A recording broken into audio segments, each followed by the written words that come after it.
welcome back or welcome to my channel. My name is Taylor and today we're going over my January reading wrap up.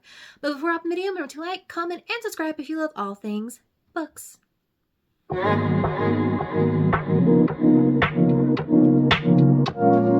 It is February 1st as I am filming this, and man, am I already in the romance season. The next video you're going to see from me is a romance reading vlog, and I'm already super excited to see that out. And I've got my To All the Boys I Loved Before shirt on, and I'm so excited to hop into our pink Valentine's Day season. But first, before we do that, we have to wrap up the January season. And man, did January end with a bang as we ended up here in Tennessee with a good old snowstorm. And man, is it bright outside, but the sun has finally emerged and I can see snow falling from trees. Now, in terms of January, I read 5 out of the 6 books I picked for my January TBR. I probably would have finished the 6th book, but there was about a week and a half there where I just didn't read because I was a little overwhelmed by things going on at work. You know, classes started for that first week. I decided that we were going to organize the entire office, and now I'm in the process of updating our entire website. So, you know, things went down. But I committed myself to finishing the final 5th book that I did for the month yesterday because I knew I wanted to start a new vlog today. So in terms of my reading stats for the month of January, I read 1 nonfiction, 2 fantasy/romantasy, and then 2 romance books. And 4 were adult, 1 was YA, 3 I read physically, 2 I read on Kindle, although one of those I kind of split because my Kindle died near like the 80 to 90% mark, and I was like, I have the physical copy, so I'm going to read it. And yeah. And in terms of queer books, I finished 2 queer books this month. So let's go ahead and hop into all the books I finished in January. The first book that I finished in the year of 2026, the first book of January, was Rainbow History Class by Hannah McElhenney. So this is a queer nonfiction that basically details queer history from ancient times up until modern day. It kind of breaks it up into various sections, but if you have read the big book of LGBTQ+, which I've also read, as well as I've moved on my nonfiction to my office on site, but that book in itself. So if you want just like a classic overview of queer history that delves into some harder topics and some more fluffy, lighthearted topics, I think this one is for you. There's plenty of pictures to dig your teeth into, lots of like cute little titles like The Very Gay Life of Pirates and stuff like that. There's quotes here. There's a lot of interest in there, as well as, you know, pointing out our different icons from history. I don't rate nonfiction, but I highly recommend picking this one up if you're looking for another queer history overview. Then I read and finished one of the books that I've been putting off for a couple of years, and that's Masters of Death by Olivia Blake. I've been putting this book off because a lot of people who have read Olivia Blake's work has said that this is their least favorite, but there are some people who like true Olivia Blake fans who absolutely stand this book. So I went in with like mixed feelings on how I would look at it, but I really did enjoy this book. It was so sweet. I am in the middle of watching Bridgerton season 4, and I feel like this is a book that could really give you that vibes.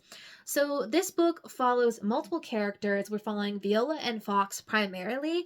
So Fox D'Amora is the godson of death, and he is essentially spent the last 200 years as a human, basically avoiding death and philandering himself as best as possible to help forget his long-lost love who left him many years ago. And Viola Merrick is a recently turned vampire who is trying to sell this house, who is haunted by a ghost who just won't seem to leave her alone. But when Viola seeks out Fox to help rid the house of this ghost in an exorcism situation, they find themselves entangled with fate, angels, deities, and essentially becoming the masters of death themselves. And yeah, it's a little queer, it's a little romantic. There's a lot of moral ponderings that take place in this book, and I can see why a lot of people wouldn't like it. So if you're not into pedantic or confounding, you know, like philosophical ponderings and stuff like that, and like intricate plot that'll make you try to figure out what the hell is happening up until the last second, this one may not be for you. But I gave it 4.5 stars and 0.5 on the chili spice rating. Then I read Ride With Me by Simone Saltani. This is the second book in an interconnected standalone series about F1 drivers. However, even though it's interconnected standalones, I would say it works to read them in order because the things that happen in book 1, plot-wise and so on and so forth, lead into the plot that takes place in the second one. So technically you could read them as standalones, but for the best reading experience to understand the full breadth of the story, I would read them in order. And this is the second book and the only other book that is out. I do believe the third book is going to come out this year. So we are following Stella and Thomas. Thomas is in a little bit of media scrutiny after he caught saying something that he shouldn't have on TV that ultimately got made worse by one of his, rival players crashing and harming themselves. Not due to him, but due to the other person's own fault, but it didn't look that good on him. Now we're following Stella, who was recently left at the altar and posted a video online basically saying all men suck, and now but after they meet one night at a, joint bachelorette party, they hit it off and accidentally get drunk and married in Vegas. And instead of, getting annulment after it comes out, they decide in order to salvage both of their reputations, they will go through with a fake marriage for at least 1 year. And of course, romance ensues from there. I will say Thomas embodies everything I love in a male main character. A golden retriever British boy who just wants to worship the ground that his woman walks on. Yes, I have a particular type. I gave it 4.5 stars. Do I think that a lot of people would? No. But it scratched the itch I was looking for, and I gave it 1 on the Chili Spice rating. So, I've heard mixed reviews on this series. I think it's good. If you're looking for something F1 racing outside of what Lauren Asher has given us, I think this is a nice series to pick up. Then I picked up The Romance Rivalry by Susan Lee. So this book does definitely read YA, although that it's not marketed as YA, and there are some spicy things said and slightly spicy things done in here, although it really is just kind of minute. And I do have a question about why these teenagers are reading such spicy, adult-themed romances at such a young age, but hey. I guess, what, if their parents are fine with it, go forth and have fun. We are following Irene and Aiden. They are rival romance book reviewers online, and Irene is just like, I don't like this guy. He keeps copying me. He keeps stealing my work. His followers keep coming over and criticizing me. However, when she goes to college on the first day, she realizes that not only is he attending her college, she and him are now having to work on a project for their literature class together. But throughout this process, they both strike up a deal in order to, decide who gets to stay in their relative romance reviewing space. They must rack up points trying to find true love using romance book tropes. And of course, along the way, they fall for each other. This book I gave 3.75 stars and 0.5 on the Chili Spice rating. Irene is such a pathological people pleaser and always kind of looks for the worst in herself and others, and it frustrated me so much because throughout this book I'm just wanting to shake her, you're actively destroying yourself and the people around you because of the way you're acting, the way you're thinking. And Aiden was the most I accept you and I will fight for you and I will be here through the good and the bad because I understand that there is so much within you. And yeah, I will say it kind of does feel like this boy kind of had a parasocial relationship with on line with her. He was in love with her before they came to college, and he's like, I'm gonna go shoot my shot. So I do question that, but yeah.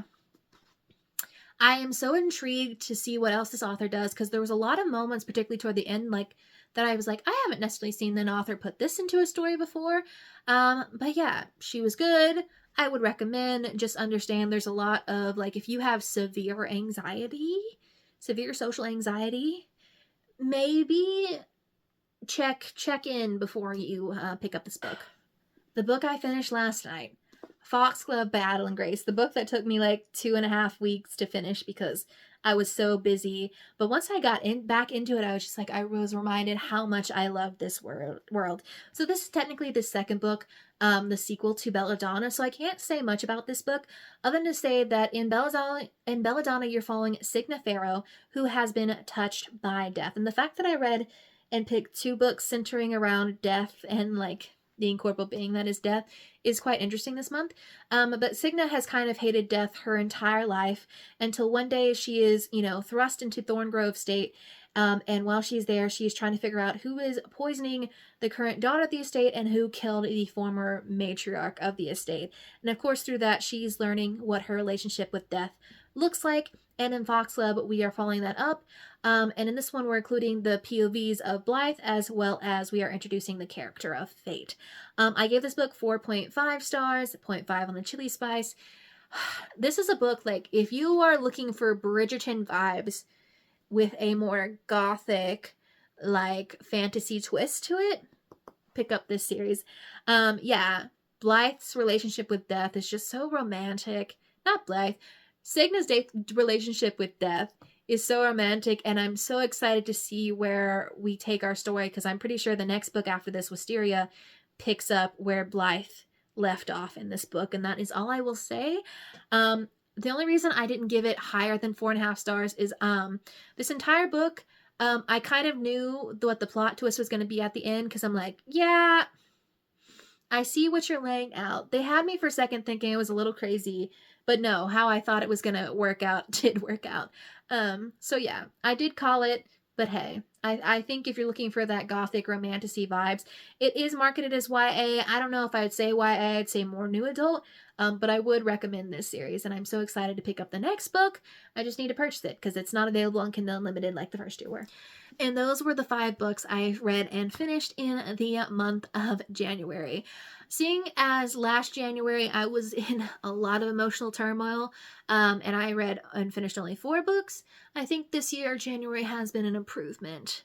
And I'm excited to see how February takes us. It is a short month, but I do have a lot of books that I'm excited to read. So let me know what you read in the month of January. What are you excited to pick up next month? And I will see y'all in the next one.